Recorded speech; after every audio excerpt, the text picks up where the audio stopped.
welcome back to my channel. Now, by the title of this video, you know what it is. I am reviewing The Woman in the Window. Now, I hope you like what I have to say today. I'm just gonna get right into this review because I'm really excited. So yeah, let's just get right into this review.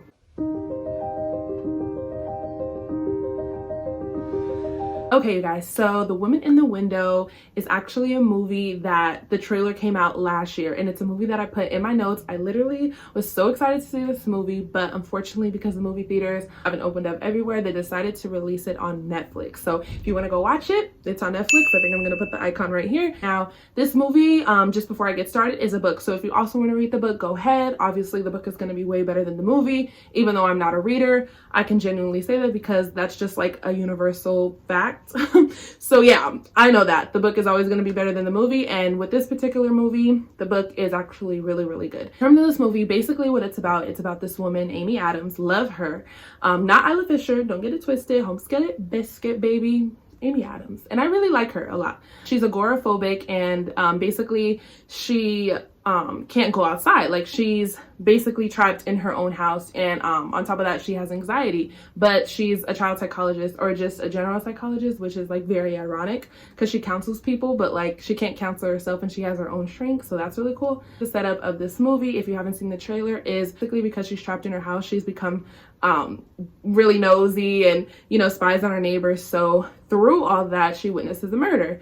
Now she is going completely out of her mind, but she can't go outside. So she's like, there's been a murder, da da da da da. And then long story short, they're basically like, there's no way this person could be murdered because they're right here. And she's like, this isn't the person, this is the mistake. I know what I saw. So the whole movie is that.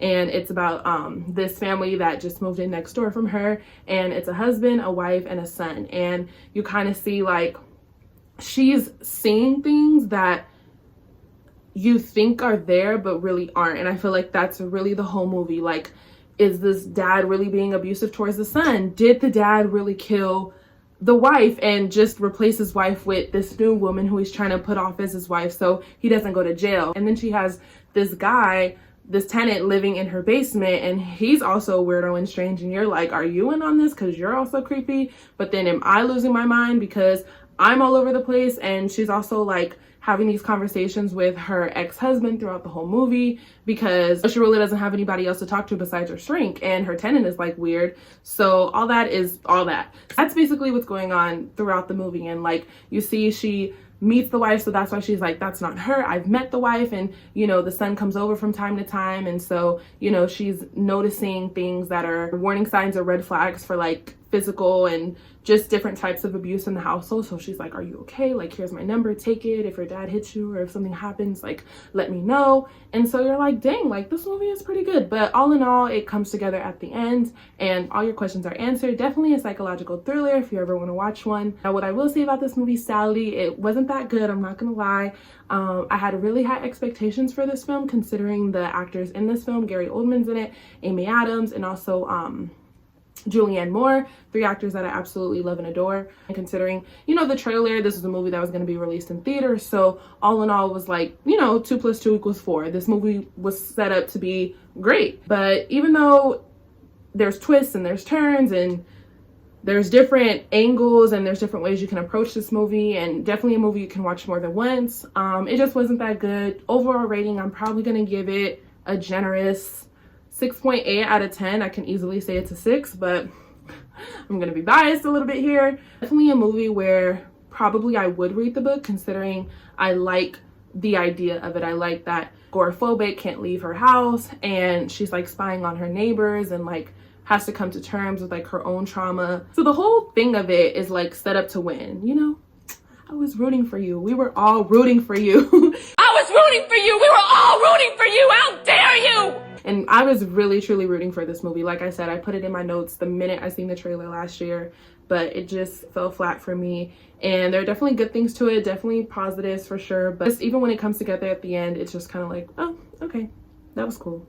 But I will say this about the movie, they just could have done so much more. Like, it was, the foundation was there. Like, there was nothing really bad about it, but had they added more, maybe like different dimensions, different levels of it, maybe even like some extra scenes in there where you got a little bit more of like, you know, a feel for the characters, who they were. I feel like it was a movie that did kind of like go fast. Like I think it was only an hour and a half, so you felt like it was just kind of moving fast and jumping through scenes.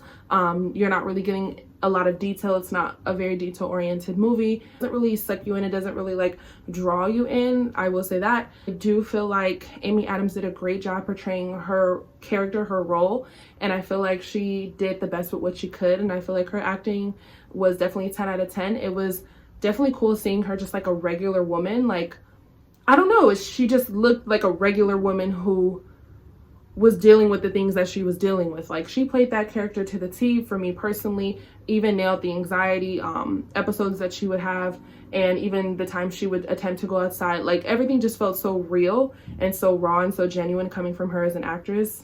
Julianne Moore as well.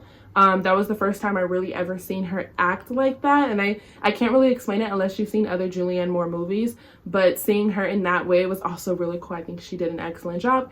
Gary Oldman playing the abusive father or killer husband, I think he did a good job as well. I've seen him do better, just because like movies that he's been in previously just have been better. So I'm not gonna say he did a horrible job, but like he didn't wow me the way Julianne Moore and Amy Adams did. It left me kind of disappointed. I was disappointed, sadly. Had really high expectations, but it is what it is. I'm just here to let you guys know what it was and what it wasn't. So I hope you guys liked what I had to say today. I hope you guys are gonna have a great day. I hope you guys had a great day, and yeah, out of here. Oh, happy birthday to all my Tauruses. It's about to be Gemini season. I don't love Geminis, but shout out, because I love everybody. I might not like everybody, but I love everybody. So yeah, all right, bye you guys.